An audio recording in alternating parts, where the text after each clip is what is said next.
Selamat datang di Yukang Kenom Official. Tekan tombol subscribe, like, dan tinggalkan komentar di bawah bila Anda menyukai video-video dari saya. Ki Lurah Bagong adalah nama salah satu tokoh punakawan dalam kisah pewayangan yang berkembang di Jawa Tengah, Yogyakarta, dan Jawa Timur. Tokoh ini dikisahkan sebagai anak bungsu Semar. Sebagai seorang panakawan yang sifatnya menghibur penonton wayang, tokoh Bagong pun dilukiskan dengan ciri-ciri fisik yang mengundang kelucuan. Tubuhnya bulat, matanya lebar, bibirnya tebal dan terkesan membelai. Dalam figur wayang kulit, Bagong membawa senjata kudi. Gaya bicara Bagong terkesan semaunya sendiri.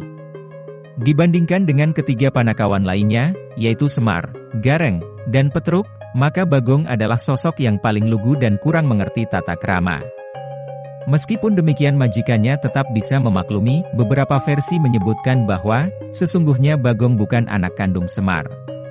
Dikisahkan Semar merupakan penjelmaan seorang dewa bernama Batara Ismaya yang diturunkan ke dunia bersama kakaknya, yaitu Togog atau Batara Antaga untuk mengasuh keturunan adik mereka, yaitu Batara Guru. Togog dan Semar sama-sama mengajukan permohonan kepada ayah mereka, yaitu Sang Hyang Tunggal, supaya masing-masing diberi teman. Sang Hyang Tunggal ganti mengajukan pertanyaan berbunyi, siapa kawan sejati manusia? Togog menjawab, hasrat, sedangkan Semar menjawab, bayangan. Dari jawaban tersebut, Sang Hyang Tunggal pun mencipta hasrat Togog menjadi manusia kerdil bernama Bilung, sedangkan bayangan Semar dicipta menjadi manusia bertubuh bulat, bernama Bagong. Versi lain menyebutkan, Semar adalah cucu Batara Ismaya.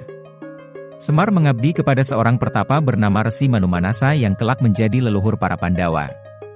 Ketika Manumanasa hendak mencapai moksha, Semar merasa kesepian dan meminta diberi teman. Manumanasa menjawab bahwa temannya yang paling setia adalah bayangannya sendiri. Seketika itu pula, bayangan Semar pun berubah menjadi manusia, dan diberi nama Bagong. Gaya bicara Bagong yang seenaknya sendiri sempat dipergunakan para dalang untuk mengkritik penjajahan kolonial Hindia Belanda. Ketika Sultan Agung meninggal tahun 1645, putranya yang bergelar Amangkurat I menggantikannya sebagai pemimpin Kesultanan Mataram.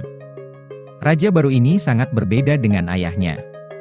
Ia memerintah dengan sewenang-wenang serta menjalin kerjasama dengan pihak VOC Belanda. Keluarga besar Kesultanan Mataram saat itu pun terpecah belah.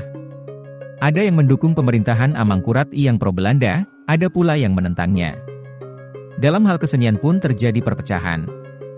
Seni wayang kulit terbagi menjadi dua golongan, yaitu golongan Nyai Panjang Mas yang anti Amangkurat I, dan golongan Kiai Panjang Mas yang sebaliknya. Rupanya pihak Belanda tidak menyukai tokoh Bagong yang sering dipergunakan para dalang untuk mengkritik penjajahan VOC. Atas dasar ini, golongan Kiai Panjang Mas pun menghilangkan tokoh Bagong, sedangkan Nyai Panjang Mas tetap mempertahankannya. Pada zaman selanjutnya, Kesultanan Mataram mengalami keruntuhan dan berganti nama menjadi Kasunanan Kartasura. Sejak tahun 1745 Kartasura kemudian dipindahkan ke Surakarta. Selanjutnya terjadi perpecahan yang berakhir dengan diakuinya Sultan Hamengkubuwono I yang bertahta di Yogyakarta.